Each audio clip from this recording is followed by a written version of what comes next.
আবু জেহেল রসুলের কি ছিল? আবু লাহাব রসুলের কি ছিল? চাচা। এই দুই চাচার ভিতরে আপন চাচা কোন চাচা? আবু লাহাব। আর আবু জেহেল রসুলের গ্রাম্য চাচা। আবু লাহাবের বাড়ির পাশে রসুলের বাড়ি। আবু লাহাব এতদিন পর্যন্ত খুব গুণগান গেয়েছে। এখন আবু লাহাব রসুলের বিপক্ষে অবস্থান নিয়েছে। কারণ রসুল এখন কালেমার দাওয়াত দেয়, ইসলামের দাওয়াত দেয়। এই জন্য আবু লাহাব রসুলকে সহ্য করতে পারে না। আপনি নামাজের কথা বলেন, কোনো শত্রু নাই। রমজানের কথা বলেন, কোনো শত্রু নাই। কিন্তু ওই যে মেলা হবে, মেলাটা অনিসলামিক কার্যকলাপ, এটাই যদি আপনি বলেন, কিছু লোক আপনার শত্রু হবে। আপনি কালেমার দাওয়াত দেন, শত্রু নাই। নামাজের দাওয়াত দেন, শত্রু নাই।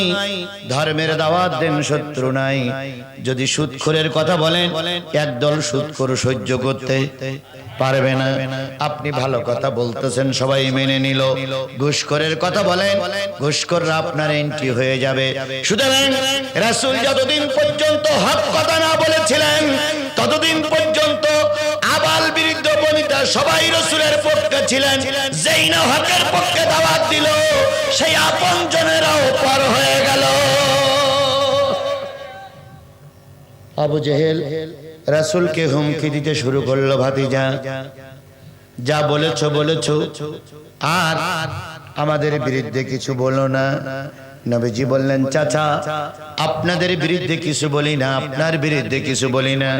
আমি কার কথা বলি?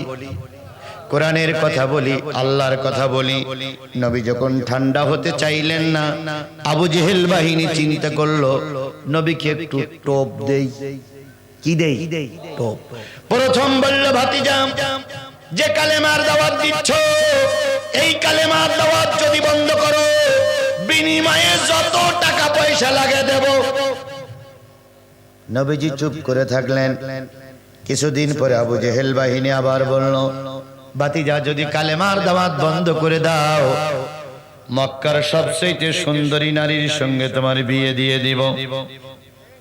নবীজি চুপ করে থাকলেন। কিছুদিন পরে আবু জেহেল বাহিনী আবার টোপ দিল, ভাতিজা যদি কালেমার দাওয়াত বন্ধ করে দাও, মক্কায় তোমার একটা মন্ত্রিত্ব দিয়ে দেব, মক্কায় তুমি দেশের একটা বিরাট নেতা হয়ে যাবা।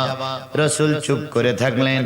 এরপরের দিন এসে বলল, ভাতিজা তুমি যেটা চাও সেটাই দেব, যেটা চাই সেটাই দেব, দাবি একটাই, কালেমার দাওয়াত দিও না।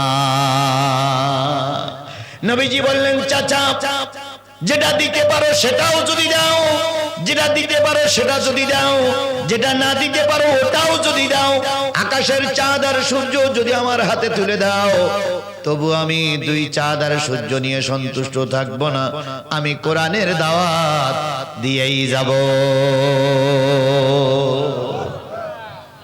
আজকে অনেকের অনেক লোভ দেখানো হয়, অনেকের অনেক টোপ দেখানো হয়। টোপের মুখে যারা নত স্বীকার করেছে, তাদের বিরুদ্ধে কোনো অ্যাকশন নাই। যারা হকের পক্ষে আছে, তাদের বিরুদ্ধে অ্যাকশন চলতেই আছে। এটা নতুন কিছু না, অনেক পুরানো ইতিহাস। কথা বলেন ঠিক না বেঠিক? আপনি হকের কথা বলবেন, দেখবেন কিছু লোক আপনার শত্রু হয়ে যাবে। আপনি যদি সমাজের সঙ্গে তাল মিলাই চলেন, কিছু লোক আপনার শত্রু হবে না, সবাই আপনার বন্ধু হয়ে যাবে। রাসূল তার দাওয়াতি কাজ চালাই যেতে লাগলেন। হঠাৎ করে একদিন আবু জেহেলের সঙ্গে দেখা। আবু জেহেল কয়, আব্দুল্লাহ বেটা মোহাম্মদ, জি তোমাকে না লোভ দেখালাম, তোমাকে না টোপ দিলাম, একটা টোপ তুমি গ্রহণ করলে না, তুমি ভেবেছো কোনটা? জানো আমরা সরকারে, জানো আমরা পাওয়ারে, ইচ্ছা করলে তোমার যে কোনো অবস্থায় আমরা একদম গলা টুটি ধরে শেষ করে ফেলতে পারি। নবীজি তাকাই থাকলেন, আল্লাহ তোমার নবীর সঙ্গে এরা বলে কি? এত টোপ দিলাম, এত লোভ দিলাম, তারপরে কথা বন্ধ করতেছ না, ভেবেছোটা কি? নবীজি বললেন, চাচা আমি আমার বাবার কথা বলি না, আমি আমার পরিবারের কথা বলি না, আমি কার কথা বলি? আল্লাহর কথা বলি, তোমরা যেটা দিতে পারো ওটাও যদি দাও, আর যেটা দিতে না পারো সেটাও যদি দাও, আমি কালেমার কথা ততক্ষণ বন্ধ করব না যতক্ষণ 3.5 হাত বডির ভিতরে রূহ আছে। আবু জেহেল খেপে গেল।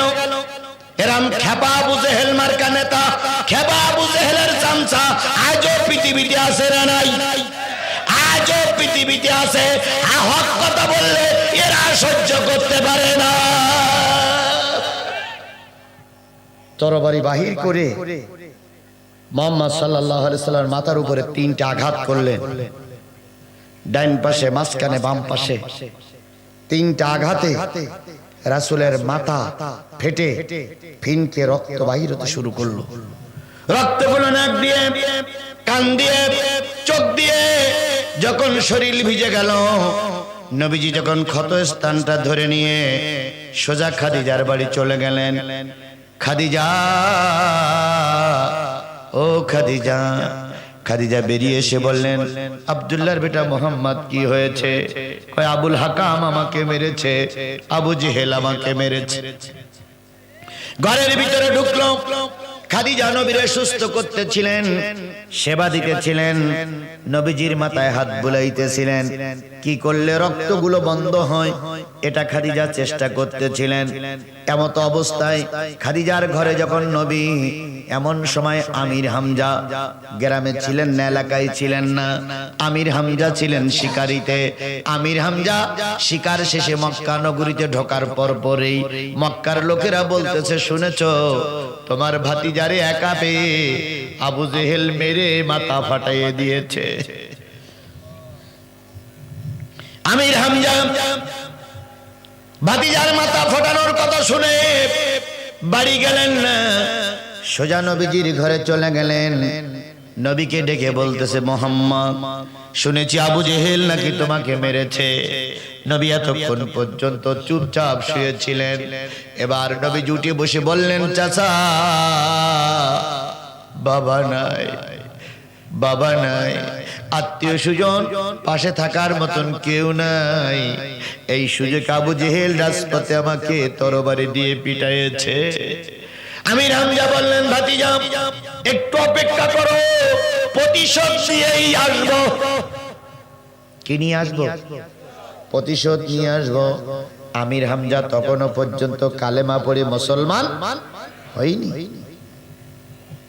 আমির হামজা চলে গেলেন আবু জেহেলের বাড়ি। আবু জেহেলকে খুঁজতে খুঁজতে পেয়ে গেলেন কাবার চত্বরে। নেতাদের নিয়ে, কর্মীদের নিয়ে আনন্দ করতেছে আর হাসাহাসি করতেছে। একজন আর একজনের গায়ে ঠাস লাগাই বলতেছে, দিয়েছি আজকে ঠিক করে, কালেমার দাওয়াত নিয়ে আর রাস্তায় নামা লাগবে না, মিছিল নিয়ে আর রাস্তায় নামা লাগবে না, সব কটারে একসঙ্গেই কুপকাজ করে দিয়েছি। আনন্দ যখন মাতোয়ারা, আমির হামজা পিছন দিক থেকে যে নেতার সামনে দাঁড়িয়ে বললেন, নেতা, নেতা, নেতা, কি হয়েছে? মোহাম্মদকে মেরেছে? হ্যাঁ মেরেছে। কেন?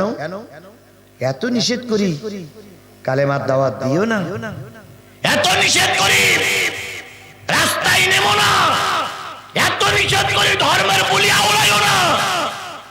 আমাদের কথা শোনে না। আমরা সরকারে, আমরা পাওয়ারে, আমরা ক্ষমতায়, আমাদের কথাই মক্কা চলে, আমার কথার বিনাই করে সে কালেমা দাওয়াত দিচ্ছে।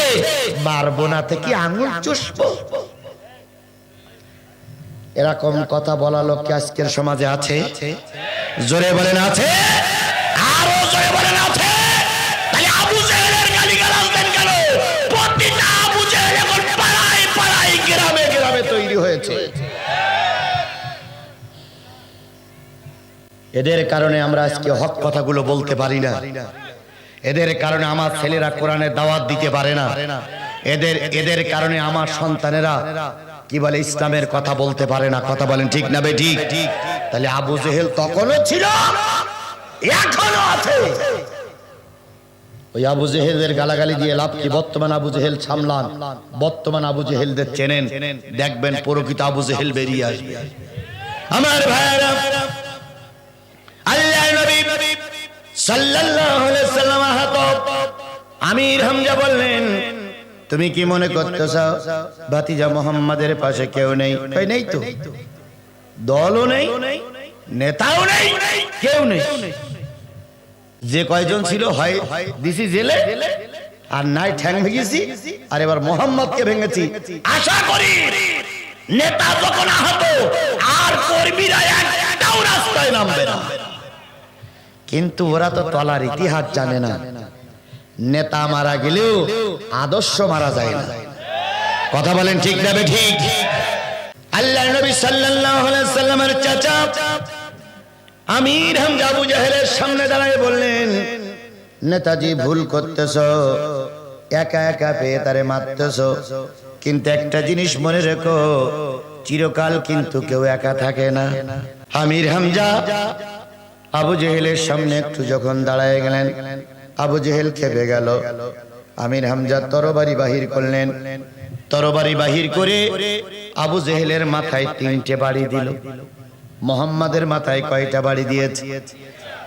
আমির হামজা আবু জেহেলের মাথায় কয়টা বাড়ি দিয়েছে? তাহলে মারির শোধ কি হলো? মায়ের হয়ে গেল। আসার সময় আমির হামজা বলতে আবু জেহেল, মনে করে না ভাতিজা একা, আজকে 3টা বাড়ির বদলে 3টা বাড়ি দিয়ে গেলাম। এরপরে যদি নবীজির দিকে বেকা চোখে তাকাও, তরবারির মাথা দিয়ে চোখটা তুলে ফেলা হবে। কথায় বলে সত্তর ভক্ত নরমের জয়।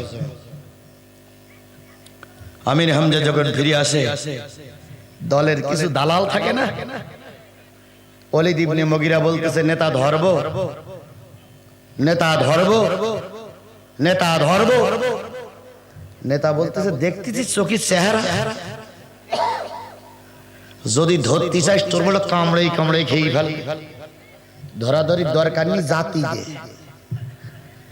আমির হামজা চলে আসলেন, বাইরে থেকে ডাক দিলেন, ভাতিজা। নবী মুহাম্মদ বললেন, চাচা কি খবর? কয় মারির শোধ মারি নিয়েছি। মারির শোধ? নবী খুশি না বেজার? বেজার। নবী উঠে বললেন, চাচা কি শোধ নিয়েছো?